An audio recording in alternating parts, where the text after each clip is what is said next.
use. When you think you ain't got nothing to work with, just use what you got. Amen. Will you make them welcome? Appreciate Brother Chris. And also Sister Jennifer. Amen. Jeannie, amen. And everybody say, God bless you. God bless you. Come on, bless you. Praise the Lord. Come on. I said, praise the Lord. Praise the Lord. I am in the Pentecostal church today. Wow. Amen. We apostolic. Wow.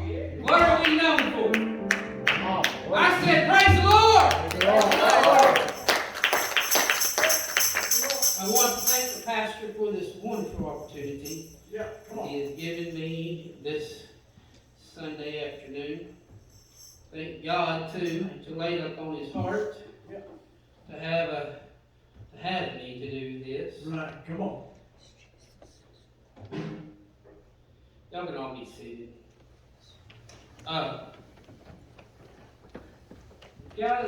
I'm sorry. I know some of you might disagree with me, but I'm just going to put it the way I see it. I believe that I'm standing here in a church today with the most beautiful wife here. Come on. Y'all might think different. You might think your wife is prettier. That's okay. But to me, my wife's the prettiest. Thank you.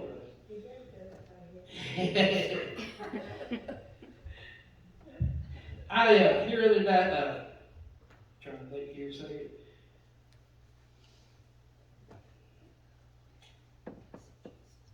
Me and my wonderful wife, I told her here the other day that she was my angel. I said, God brought you into my life at a moment that I believe I was probably the lowest I've ever been.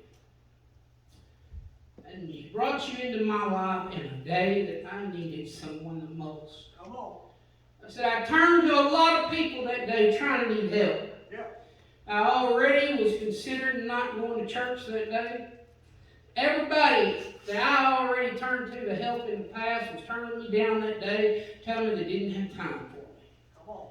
And here was a little woman in Lepanto, Arkansas, that maybe I talked to twice, that listened and obeyed God and began to talk to me. She started encouraging me to be at church. She worked all night that night, and she was going to work all night that night. She worked all night before. She was supposed to be sleeping, but she stayed up talking to me. Because God laid it on her heart. She was supposed to be back to work that night, but she stayed up all day talking to me. And if it wasn't from her being used by God, I wouldn't have went to church. And there's no telling where I'd been today. I do not think that I would have been in church today, because I was to that breaking point. And God brought an angel to me in my life to help me and get me past that and to bring me up out of the misery that I was in. I want to encourage you to listen to God. When He tells you to talk to someone or to help someone, do so. You might not end up being like her, married to them, and later on in your life looking at them, I married this guy for the rest of my life, no more what I get myself into. But yet you still listen to God. Because God's going to use you. And He's leading you to talk to that person for a reason, to help them. And I want to turn this over and have my angel to sing for us this morning. Praise the Lord. Thank you, Lord. Lord, Lord, today I thank you for the Holy Ghost, for everything He's done, for His many blessings. Walking by faith and not by sight is sometimes hard to do. Just how long will I carry this burden before the Spirit of the Lord comes through? It's in my mind, hard to wonder just where that I would be. But the things I'm here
Lord Jesus, I ask you, God, to anoint to bless us, my Lord.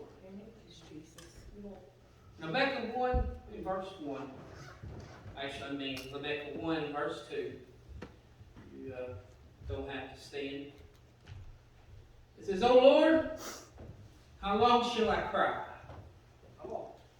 And thou wilt not hear. Hearken, even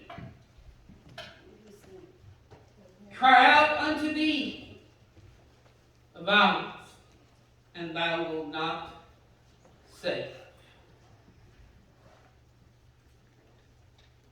This afternoon, I just want you to know that I'm not focusing on myself, not focusing on my own trials, not saying that my trials are worse than your trials. I'm not saying that I'm going through more trials than what you go through. But I can only deliver this message as God has given me this message to deliver. I don't talk a lot about it, and I don't tell people very much about it. But I suffer from PTSD. And about 6 months ago, I go to my doctor. And I've been in the hospital over this stuff, and it's several years ago, and they put me on certain medicine to help me through with it. 6 months ago, I was at the doctor, and she refused to prescribe. She said, I didn't prescribe this medicine to you. And I said, no, you never have. All you've done is prescribe it. This medicine came with me when I started coming to you and using you as a doctor. She just refused to prescribe that medicine to me. So I started, a few months later, as that medicine began to wear off, I started battling and dealing with the issues and stuff that comes along with PTSD. And I started pulling away from people, and I started having people coming to me that knows me, ask me if I'm okay, and my wife began to be worried and concerned about me, and she was telling me that I'm pulling away, and that she was really, worried about it and stuff. But during this process and this time, I've been having a lot of other issues and a lot of other things going on and taking place. I drive a school bus. I used to have a special behavioral need issue boy that I used to work with, and he graduated last year, and I didn't really have a student for me this year, so I've been working, driving the school bus and working with athletics and stuff. But they gave me this school bus this year, and I've kind of been dealing with some issues with that thing. And I'd get on that bus, and I'd start out, and there's emergency hatches in the top of the bus. And the one in the very back will not seal right. And since it won't seal right, some days it doesn't do nothing. But some days, and majority of the days, it wants to beep, beep, beep, beep. And my route is about an hour and 40 minutes long.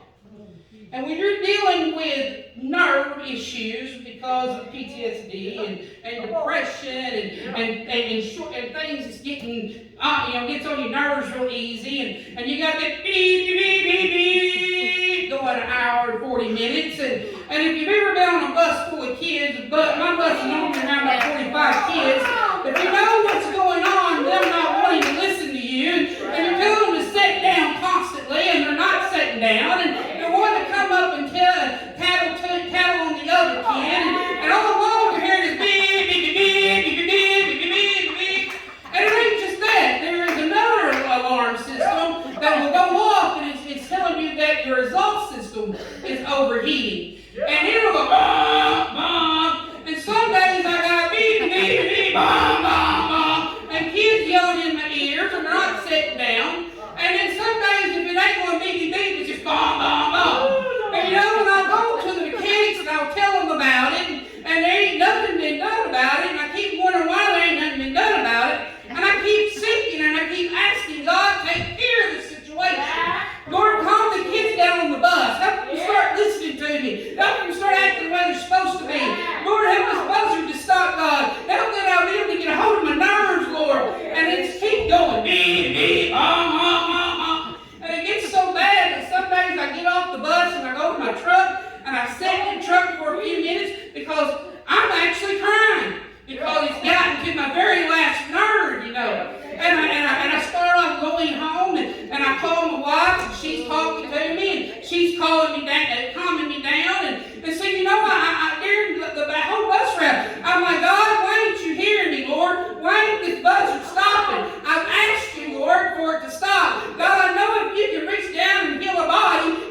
My dog, I got this dog. I had him like since he's 3 weeks old. His name is Boogie. Before me and Jenny got married, I started leaving him there with her so he would get used to being there. He pushed open this little spot in the gate, a yay wide, and about a yay long. And he's a boxer. And he stands about knee high. He weighs a good 75, 80 pounds. Squeezes into that little spot. Ever since then, he's had problems with his hip. Yes. He's trying to walk around and he can't walk some days hardly at all. He can be standing there and all of a sudden his hind leg. He does the splits. Me and Jenny keep saying, Lord, heal this dog. Right. Touch this dog, heal this dog. Heal it, Lord Jesus. I know you can heal this dog. He can be standing there and all of a sudden his hind end will just that away. And it just seems like he's getting worse and getting worse. And God, why ain't you listening to me? Why ain't you hearing me? I'm not bragging on myself. But see, I am a man of faith, and I pride myself in being a man of faith. I pride myself that when I step up to pray for somebody, I believe right then and there that there's no ifs, there's no ands, there's no but. They are going to be healed. And I have seen people healed. When I step up and I am asked to have prayer over, I don't step up there thinking, well, God may heal me. It might happen. I don't know if it's going to happen, but I'm going to try. No, I step up there, and when they lay their hands on me, I expect and I know that when I walk away, I'm healed. I expect and I know that when I talk to God and I use His name, like it said, it's going to be done.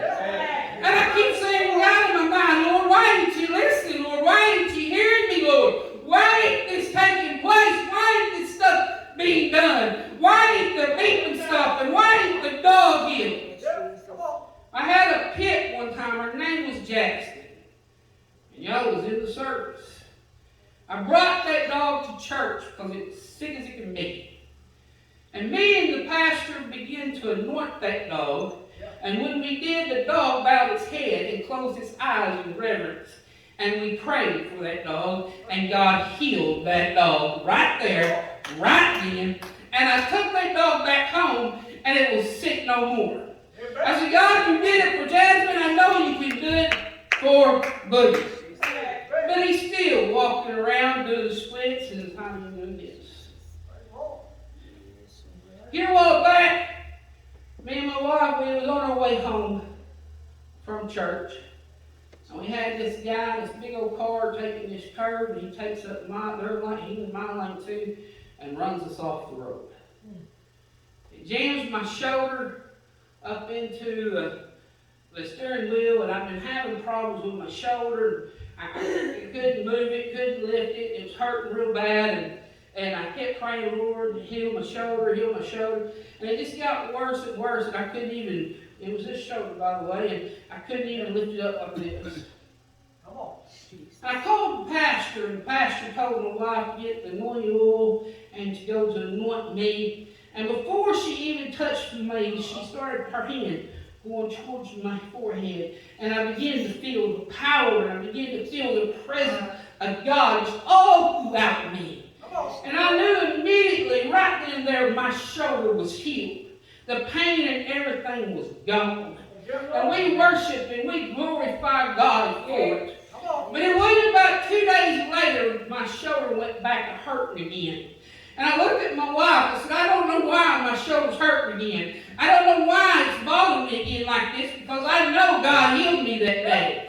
I know that He did, and I'm not going to accept nothing else. I know He healed me. Well, it went on, and it got worse, and I ended up going to the doctor here about a week or so ago, and I held that off as long as I could go, and I couldn't go no more. I had to go to the doctor, and they looked at it, and they said that I had, I can't say the word, what type of arthritis it is. Osteoarthritis in my shoulder, and it caused a narrowing where your arm rotates in that arrow and joint stuff. And he said it's because of my profession. It happens to most people that is in the career of driving. But I've also helped that shoulder many, many, many times. You know, and I've been dealing with that, dealing with my shoulder, dealing with PTSD and everything that goes along with it, dealing with the dog, dealing with the kids on the bus, dealing with the beep beep and the honk honk. And I keep asking God, why aren't you hearing me? Lord, when I ask, always, normally it's done right and right away, that instant. Lord, why aren't you hearing me? And I begin to get so beaten down and so discouraged and so weary and worn out because, you know, I've been towing over and over through this stuff. And my wife, she's been missing church on Thursday nights and missing church on Sundays. And we've been praying God to move up on the situation to where she can be at church on Thursday nights and where she can be at church on Sundays. And there for a while, if she had to work on the weekend, she was off on the Thursday. If she had to work on the Thursday, she was off on the weekend. But as we keep praying, it went from working, she had to work Thursday, and then she had to work the weekends as well. And I began to get discouraged more and more. And I kept telling the devil, you're not stealing my faith. Devil, you're not taking my faith in God. I'm going to continue to trust in Him. Oh, Lord, I'm asking God, wait to hear me. God, wait to answer my prayer. Lord God, I am so discouraged. I cry out, and my wife would hear me. I cry out, Lord, wait to hear me, God. Have you turned your back on me, Lord? Have you turned a deaf ear to me, Lord? Over and over, and I was getting so discouraged. I don't know why I began to think about it, but one day I was on my way home. And I began to think, on one of the days of our honeymoon, we went to that play. Was it called Jesus or Christ or something like that? And in the middle of that play, there was a scene where the actor is dressed up like Jesus. He's on the bow of the boat. Yes, Jesus. And when he's on the bow of the boat, he's ministering to the multitude. And he turns around to the disciples there, and he told them to cast out their nets. They've been toiling all night, never caught a thing. They were discouraged. Don't you imagine how discouraged they were? Here they are, professional fishermen. They know their job. They know their business. And they toiled all night, and there just wasn't no fish to be caught. And I'm thinking, here's this man telling me to pull out my net on the other side. He's not a fisherman. Come on, you think about it now. Jesus was the son of a carpenter. And you know, I probably would have been sitting there like, I'm the fisherman here. I know my job. You're a carpenter. But instead, they listened. They cast out their net. And I began to think about that. And I heard a voice tell me to keep casting out my net. Keep casting out my net. I'm like, okay, God, I'll keep casting out my net. So I kept praying. I kept seeking God. And I kept letting the devil know he wasn't taking my victory. He wasn't taking my faith. He wasn't taking my trust in God. I knew that my God was going to do it. You'll find in John 21, verse 3 to 6, it says, Simon Peter saith unto them, I go a fishing. They say unto him, we also go with thee. They went forth and entered into the ship immediately. And that night they caught nothing. But when the morning was now come, Jesus stood on the shore. But the disciples knew not that it was Jesus. Then Jesus said unto them, Children, have you any meat? They answered him, No. And he said unto them, Cast out the net on the right side of the ship, and ye shall find. They cast therefore, and now they were not able to draw it for the multitude of fish. Luke chapter 5, verse 4 to 7, it says, Now, when he had left speaking, and he said unto Simon, Launch out into the deep, and let down your nets for a drag.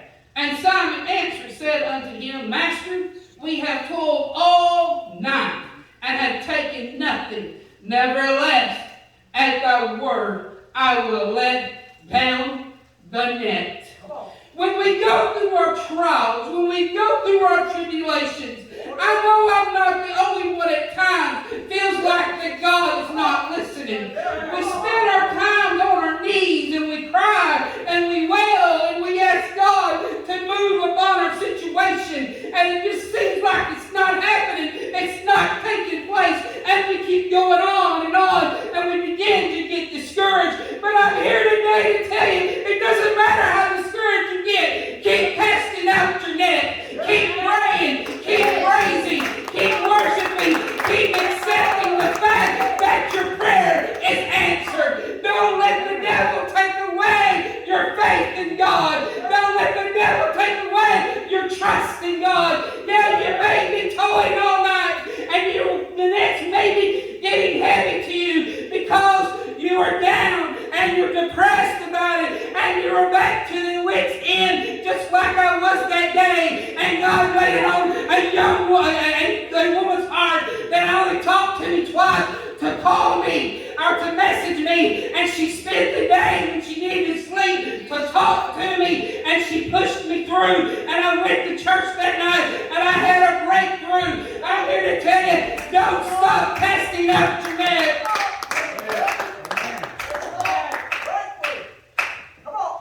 Do what God tells you to do. Say, all right, Lord, at your will I will do it. You may think, Lord, I might want it. It may be better if it's done this way. It might happen better if it's done this way. Lord, I need this, and this is how I need it. But you know, God might see it a different way. He might see that you need this, and this is how you need it. And when it happens, you may not recognize it. You may not see it. And then you may get discouraged because you're thinking that it just didn't happen the way you think it happened. See, they got discouraged. They toiled all night. They fished, and they fished the way that they knew how to fish. They fished the way that they thought it was supposed to be done. But here came a man and told them to go back out and to cast on the right-hand side. And they caught so many fish that they couldn't pull it in themselves. They called the other ships to help them. And there was so much fish that it filled every single boat. I'm here to tell you tonight, keep casting out your net. Your answer to your prayers, your blessings is out there. Just keep casting out your net. And once you catch it and you drill it in, it's going to be more than just what you can bear. It's going to rub off onto your brother. It's going to rub off onto your sister. Why? Because you're casting out your net. You didn't let the devil defeat you. You didn't let the devil take your faith in God. Keep casting out your net. Don't get discouraged.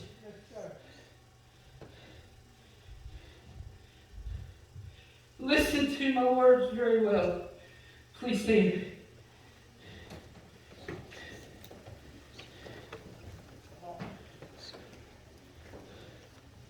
Mothers, fathers, you have children that are lost. You've been seeking God for them for years. You've been toiling night after night, day after day for years. And you're seeing nothing happen. You're seeing nothing take place. You've been praying, you've been seeking God for revival of this church.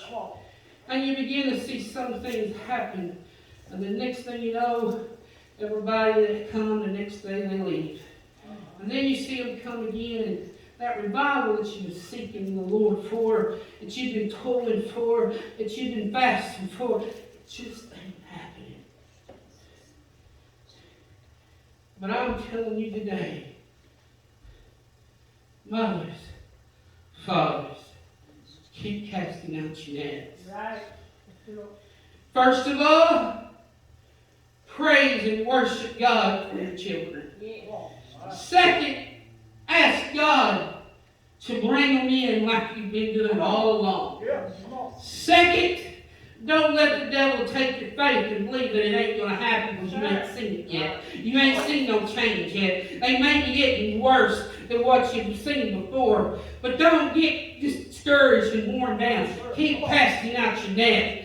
Third, praise and worship Him again, because you're seeing your children walking through the church doors. You're seeing them at the altar. You're seeing your loved ones walking through the church door and at the altars. You're seeing them with their hands lifted up and worshiping God and giving their lives to God and devoting their lives to God. And it's overflowing because they're becoming more than what you could ever imagine and dream of. For God and in God and for God. Keep casting out your net. Keep casting out your net. Don't get discouraged, church, because the revival is coming. There's going to be people walking through the doors, and you're going to see people coming to the altar and giving their lives to Him, and you're going to see this church full and people raising their hands and worshiping God and praising God. And you're not just going to leave in a few days or a couple of months, but you're going to stay because you've been casting out your nets. Don't lose your faith in the God you serve. Know that as long as you keep casting out your net, you keep praising, you keep asking, and you keep praising, it's going to happen.